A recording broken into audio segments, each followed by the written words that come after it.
The Suns have started out at a very impressive 15-9 record. This is their best start since 2009. And for Suns fan, this has to be so refreshing because they have been so bad for so many years. But I have to be skeptical because when I look at this realistically, I have to ask, do they have a chance against the Lakers, against the Clippers, the Jazz, even the Nuggets?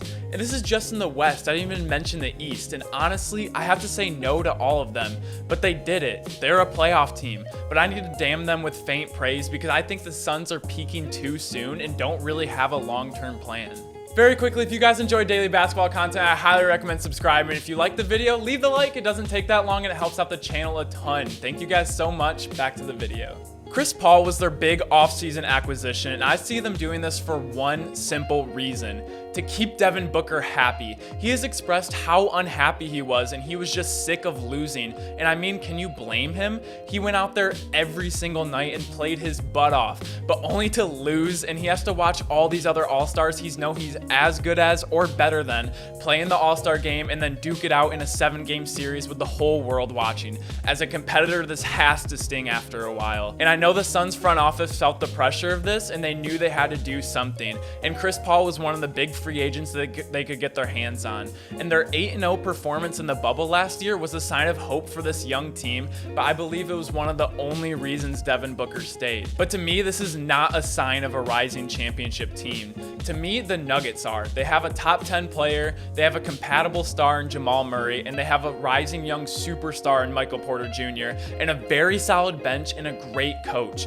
And the Suns are very close to being the Nuggets. They're super solid. I love the duo between Booker and Ayton and some of the other young players they have like McCall Bridges. But adding the oldest All-Star not named LeBron James and Chris Paul just doesn't make much sense to me. And Chris Paul was going to make this team instantly better because we saw what he did with the lowly Thunder last year, and he already has. The Suns are a very good team, but they're not good enough to be contenders in the West, but they're also not bad enough to get a good draft pick. And even if they have Chris Paul for these 2 years and he stays healthy the entire time, which is always a big question mark with Chris Paul, then what?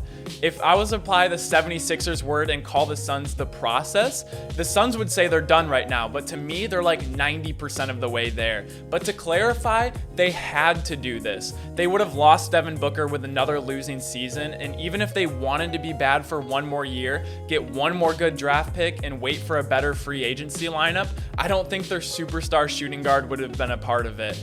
And this is where I've seen my Pistons for years. With the exception of this year, they're just the bottom of the barrel. But with Blake Griffin and earlier with Andre Drummond, they were good enough to be the 8th seed and get swept in the first round, but also mediocre draft picks, which they never hit on. It's a really, really hard spot for any NBA team, and I think the Suns are about to join this enigma group in the NBA. And don't get me wrong, I wouldn't be making this video on the Suns if they weren't doing so good. And they're actually a super fun team to watch. And I'm also glad they're finding so much success recently. But with teams like the Lakers, the Clippers, the Nets, the Bucks, the Jazz in the league, the route to being a contender right now is noble and respectable, but in the end, I think it's just going to end up biting them in the butt. And who's to say even with this season they're going to keep Booker, and then what? We've seen superstars in the league recently have the leverage to request trades and go to contending teams. We saw Kevin Durant do this twice now, and I think Devin Booker is good enough to have the leverage, and I know so many teams around the league that would use him, and he would be their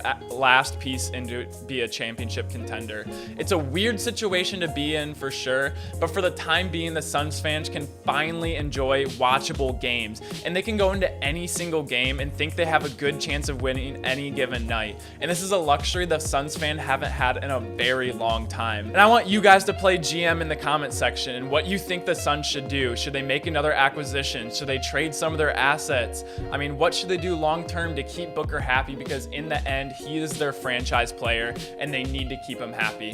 Thank you guys so much for watching. I really enjoyed making this. I really liked watching the Suns. Don't get me wrong, this isn't a fully Sun slander. I mean, a little bit. I'm just confused on their long-term plan, and I feel like they were kind of forced into it. They were doing what teams need to do from go to the bottom to the top, just be bad for years, get good draft picks. Hopefully you hit on the few. Like the 76ers, they hit with Ben Simmons and Joel Embiid. They hit with Ayton and Booker.